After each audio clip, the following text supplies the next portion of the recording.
Hello, my name is Leo and welcome to another motorcycle feature. Right in front of you is the 2025 R1300GS Adventure. So this is the newest and the largest BMW unit that you can find here in ASA libis. So let's go.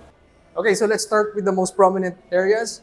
The visual changes or the styling, as you can see here, this is the very large 30-liter tank that you can, as the name it says, it's an adventure type motorcycle and you can go a lot with its fuel capacity.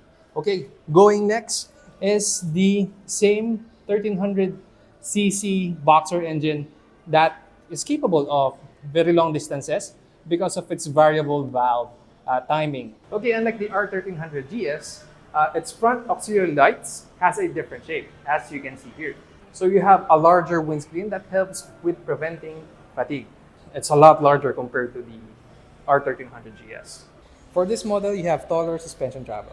Okay, compared to the R1300GS, the wheelbase of this is slightly longer. So for the triple black, your tank is actually covered with aluminum, which is brushed and is gloss coated. Okay, going down, so you can see here the Evo telelever that helps with handling and stability of the bike. So besides your front fork, there's an additional suspension for your bike. And by the way, it has a steering damper, of course. Okay, right in front, you have a storage or a compartment for your phone or other stuff, even for your key fob. And then right below it, you have a USB port. But you have to take note that this part is kind of hitting this one. So it's gonna put scratches on it. So let's have a look around the bike. For your mounts at the rear, for your panniers, on the right side, on this side, it doesn't have the electrical socket for your mobile charging. But it still has the top one and the left one. And also in the front, they integrated this design so you can put in bags, packages, and other stuff that you may need. Also, this part here is not a handle. This is for avoiding the bike from tipping over because honestly, this bike is really heavy. Looking here at the front, there's a kind of flat area for you to place your stuff. And it's also part of the design. Also, you can see a mount here. This is for your tank bag. So these are mounts for your tank bag, which is actually patented. So you can just easily flip it up and unblock the fuel cap. So you can see here how wide the tank is. So these are your handlebars and this is your tank. So I'll move back so you can see the tail. And then referencing the size of the tank. This variant is the ASA, so it doesn't have a clutch lever, as you can see over here. And then it's like an automatic version for your GS. What you need to do is just put it on gear and then roll on the throttle.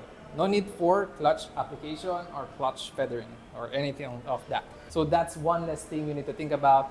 This is made for smoother riding. All right, so what you see over here is your shift lever, but actually it's not connected to any gears, in which I can actually push it up and down.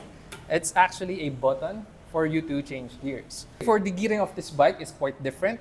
So what starts at the bottom most is not first, but neutral. So in accordance, it's neutral, 1, 2, 3, 4, 5, and 6. There's actually a hill assist for this bike. You need to push down the lever for 3 seconds while on neutral, so you will not roll down, even you're not holding any brakes. So for the Philippines, we don't have the SOS feature. Heated grips comes in standard, but you need to add more for heated seats. So your front and rear tires has TPMS and is built in. So this is the front radar and it enables adaptive cruise control. And there's also a radar at the back which enables blind spot monitoring. So for your side mirror, you can see here there's an arrow. This is actually your blind spot indicator. If this is lighting up, the bike is suggesting that you should not change lanes. For your taillight, you have emergency signals. In case you're braking really hard, instead of a static red light, it's going to blink. There's 4 riding modes that comes in standard, but you can pay more and get the Pro riding mode. So when you pay more, you get the Dynamic Pro, and the Enduro Pro. So for this one, you have a lot of options when it comes to seat height. Okay, so it has electronic suspension, front and rear, and is adaptive. So what I mean by adaptive is it depends on the settings that you use or the speed that you are accumulating.